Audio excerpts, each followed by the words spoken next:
Полномочия председателя правительства в период формирования нового состава будут возложены на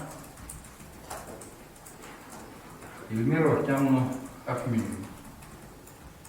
Еще раз повторю, перед республикой стоят очень важные глобальные стратегические задачи развития.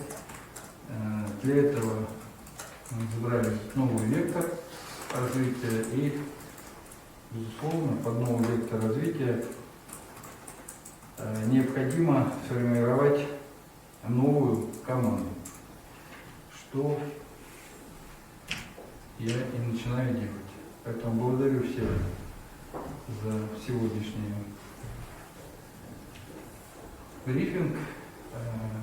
И более детальную и подробную информацию буду давать вам в ближайшее время поступательно. Спасибо. Спасибо, Спасибо, коллеги.